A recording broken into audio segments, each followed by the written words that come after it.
На прошлых занятиях мы с вами узнали, что у существительных есть такой постоянный признак, как род. Постоянный признак значит не изменяющийся. Мурунку сабагыбызда биз зататоочтун туруктуу касиети, башкача айтканда роддор менен таанышканбыз. Турук дегенибиз өзгөрбөгөн деген мааниде айтылган. Сегодня мы поговорим об изменяющемся признаке имен существительных, о числе имен существительных. Итак, наша сегодняшняя тема – число имен существительных. Бүгүн биз зататоочтун өзгөрмөлүү касиети менен таанышабыз. Башкача айтканда, зататоочтордун көптүк жана жекелик түрү менен таанышмакчыбыз. Все существительные, предметы, люди, животные могут быть единственного числа или множественного числа. То есть единственное число – это один предмет, один человек или одно животное. Множественное число – это много людей, много предметов или много животных. Барлык зататоочтор жекелик же көптүк түрдө болот. Жекеликте бир адамды, бир жаныбарды же бир кандайдыр бир нерсени айтабыз. Көптүк түрдө көп адамдарды, көп жаныбарларды же көп нерселерди айтабыз. Например, существительные в единственном числе: корабль, журавль, дерево. Существительные во множественном числе: корабли, журавли, деревья. Жекелик түрдө кайык, турна, бак. Көптүк түрдө кайыктар, турналар, бактар.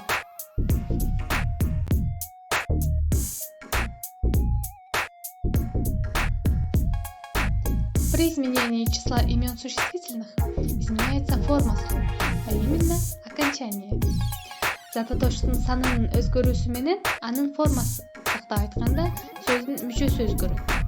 Давайте посмотрим, как меняются окончания у существительных. Зататоочтордун мүчөлөрүнүн өзгөрүшүн карап көрөлүк. Эгер жекелик түрдөгү сөздүн акыркы тамгасы о менен бүтсө, ал көптүк түрдө а тамгасына өзгөрөт. Если существительное в единственном числе имеет окончание о, то во множественном числе окончание меняется на а. Например, окно, окна, ведро, ведра, болото, болото.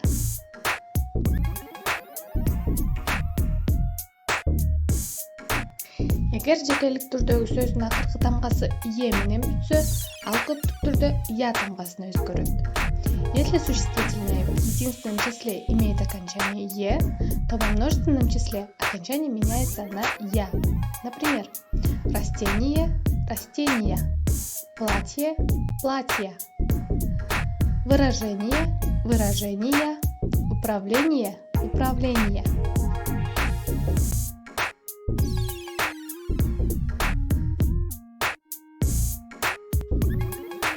Эгер жекелик түрдөгү сөздүн акыркы тамгасы я же ичкертүү белгиси болсо, ал көптүк түрдө и тамгасына өзгөрөт.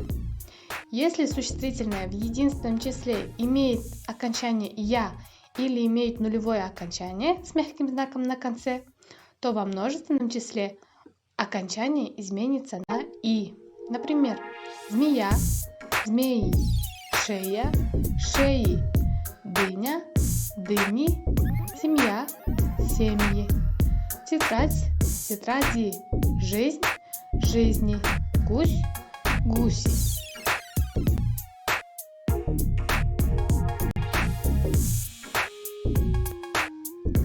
Эгер жекелик түрдөгү сөздүн акыркы тамгасы а менен бүтсө, ал көптүк түрдө ы тамгасына өзгөрөт. Если существительное в единственном числе имеет окончание а, то во множественном числе окончание меняется на «ы». Например, мама – мамы, папа – папы, акула – акулы, бомба – бомбы.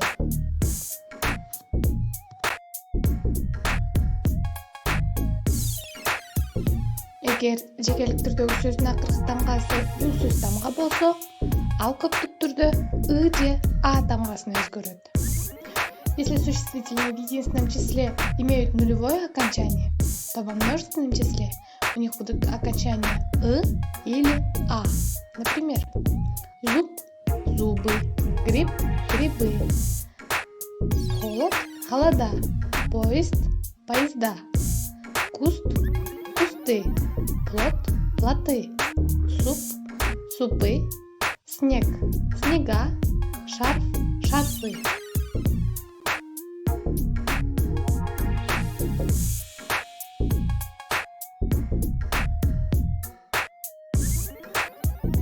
Но может измениться не только окончание, то есть последняя буква, но и буква перед окончанием.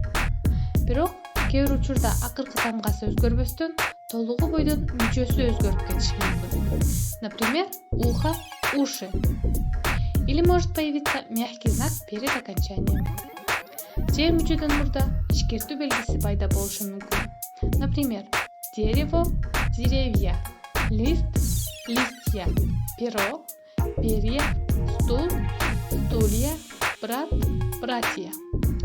Есть существительные, которые во множественном числе меняются полностью.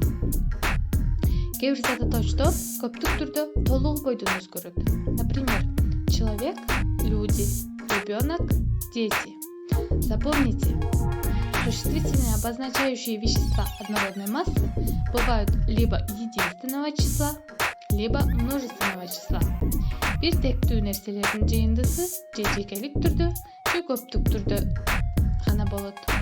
Например, молоко, вода, макароны, хлопья и так далее. Булардын жекелик же көптүк түрү жок. Существительные, не имеющие множественного числа. Көптүк түрү жок зататочтор.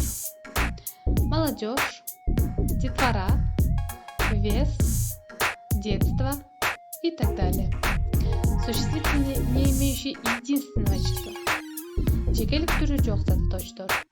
Ножницы, брюки, ворота, очки, качели, сутки, каникулы, сани и так далее.